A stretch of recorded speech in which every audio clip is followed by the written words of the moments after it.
We take a multidisciplinary approach to our work because I believe it gets the best results. I don't feel like there's a line between architecture and interior design. In our office at least, they go hand in hand and no decisions are made in isolation. Our architecture informs our interiors and our interiors informs our architecture. That gets us really unified and concise outcomes, as opposed to some other buildings that you may have seen that there's an obvious disconnection between the two. Our primary focus is obviously design, but the construction side of things really comes into play when obviously we're executing the buildings that we've designed. So we don't consider things to be absolute once they're on paper. And it's the relationship that I have with the tradespeople who are making what we've designed that is really what produces the best outcomes. So if we can speak the same language, that means that the end result is as good as it can possibly be. I think it's difficult not to wear all three hats at the one time. It's knowledge, really, and that informs everything that we do, whether it's from conceptual design and we're looking things from a really drawn out angle, or whether it's refining a detail. It might be the detail on a handrail, or it could be the way you move through a space, for example. But we've got architecture, interior design and construction information that informs those decisions. So whether it be how something is going to appear aesthetically, how it's going to perform in terms of its function or its materiality, whether it's a waterproofing issue or whether it's a construction program in terms of how is it going to be built. All of those things come into play when we're making a decision, depending on what that decision is and how we go about designing that particular space. It's really in that connection between the built form and the interiors that the two combine, I think, in their purest sense. The same can be said simply from the point of view of a window. If you're sitting inside a building looking out at perhaps another part of the building or even the landscape,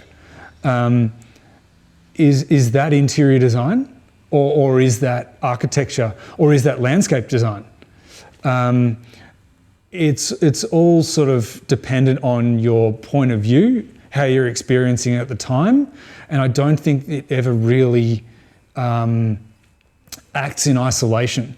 I think, especially given the scale of the work that we do, which is small scale buildings, but very much at a human level, I think that disconnection or that view of those disciplines in isolation varies or changes depending on what the building is. So, for example, if you're looking at a large, a multi-story, a skyscraper, for example, in a cityscape, and you're viewing that from hundreds of metres away, that's very much about architecture. It's obviously not about the interiors at that point. There will become a point where the two do blend and become one, but less so or less frequently in the work that we do.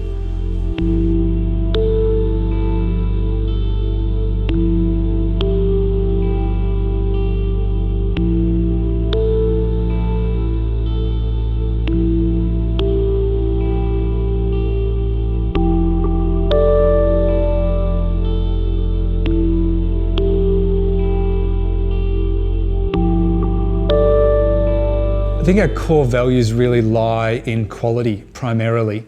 we have a strong focus on utilising basic materials that have been used in architecture and in construction for centuries.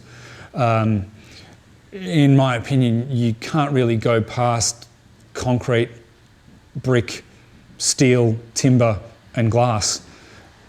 Very rarely do we really venture outside of that in terms of what the core essence of the building is built from. What that means for our buildings is that they take on that history and that familiarity with the user. So everybody, I think, has been inside a building that is made from brick or has a concrete floor or is off-form concrete, whether you know what that is or not. But what we try to do within our buildings is create that familiarity where you're instantly at home and comfortable with your surroundings. Not only that, those materials are proven. They've proven the test of time, and they're very honest in the way they present themselves and in terms of what is required to make them part of the building. For example, a brick is still laid the same today as it was 50 years ago or 200 years ago. It's identical. We might use a slightly different mortar these days or techniques may have slightly changed or evolved, but in essence, those core principles are still there. And the same applies for all of those materials, really. They've advanced with technology and things like that, but in essence, they haven't really changed. Beyond those core values in quality, our work is really focused on the human scale, the one-to-one detail. That has as much value in our office as the overall concept or the way you move through a space, for example. The way a building looks when you approach it is on par with the handrail detail or the detail that you see on the edge of a bench or the positioning of a robe hook in your ensuite. You know when you move into that space exactly where it is and how you use it. So it's that human scale and that interaction with our buildings that is really important in the way we approach things. Our aesthetic preferences are really to be as honest as possible. I don't have any problem in combining a material that's extremely cheap with something that's extremely expensive. A number of times we've done, we've created a kitchen that might be laminate, which is a very cost-effective building material, combined with a stone that is, just to die for. And it's not always about specifying the most expensive or the most exotic material or product, but combining the use of those materials in a harmonious way, which creates the end environment that we're trying to produce.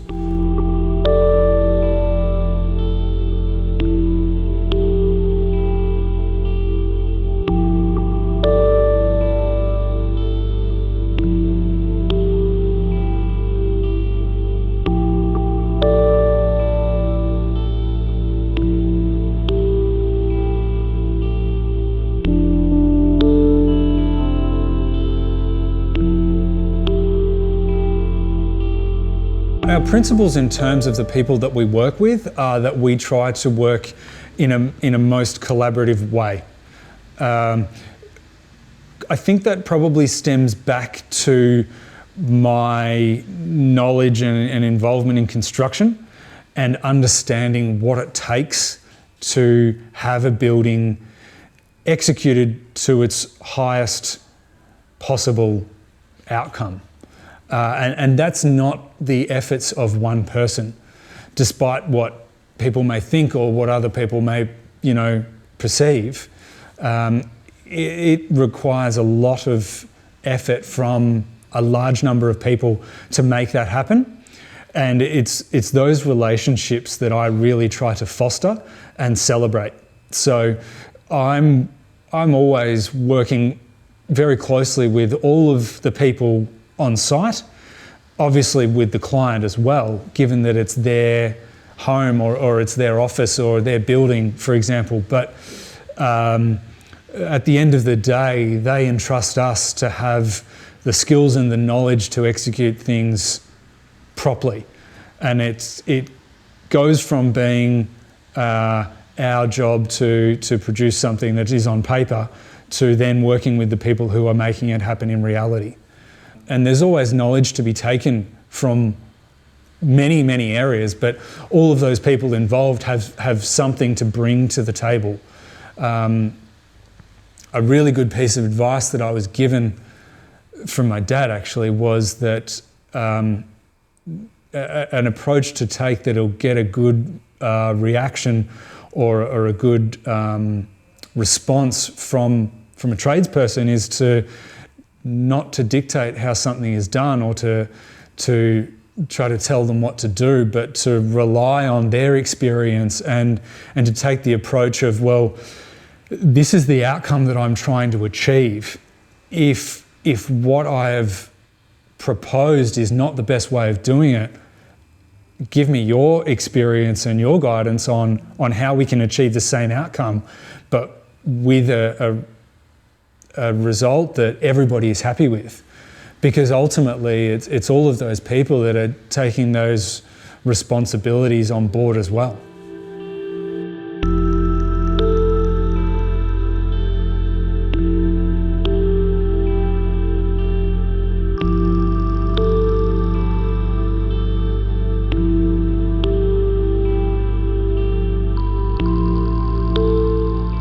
I grew up in country Victoria, where my parents and my brother still live there. And I think what led me down the path of architecture and interior design is probably the combination of influences from my parents. My dad is a builder, and as a result, so is my brother now. And my mum is quite creative. So it was the combination of those things that led me to first study interior design, actually. Which is funny because I didn't have a huge interest in it when I was starting university. I wanted to become a graphic designer, but I fell into interiors and within a short period of time realised that that's where I should have been.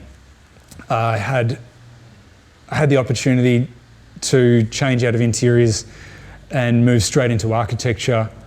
But decided to complete interiors and then move straight onto architecture after that, so to get that well-rounded knowledge base. We were always building houses and moving when I was younger. My parents built and sold a number of times, and by the time I left home at age 17, I'd lived in 12 different houses. And that stayed with me for a while, and I've continued to move around a lot since then. But it's funny the way it comes full circle, because now I've got more of a focus on creating spaces that have a long-term view. So not only for the building itself, but for its inhabitants. So we're creating buildings that are designed with a 20 or 30 or 100 year forecast. So it's creating a design that is going to last longer and be as fluid and flexible as possible over those years where lifestyles are changing. Families are growing up, kids are going from being toddlers when we're designing something to moving out of that home, and then that same home that we design today is becoming an empty nest for those clients.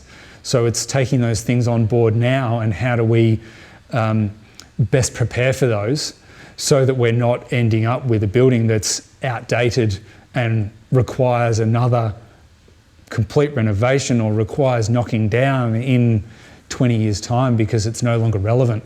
It's funny because growing up, living in all those houses, they were always beautiful houses. You know, we always had a big, brand new house. There was certainly nothing to complain about.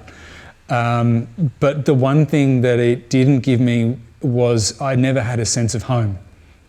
They were a commodity, and we built and sold houses as a profit, a money-making venture, but it left me with not understanding what a home can truly be and what that can give you. And it's now, now that I've got a family of my own, it's a focus of mine to try and really lay those roots. And, I think we all try to give our kids whatever we didn't have, despite how good or bad life was. But that's now a focus of mine, to try and create a home. And and what that means for other people as well.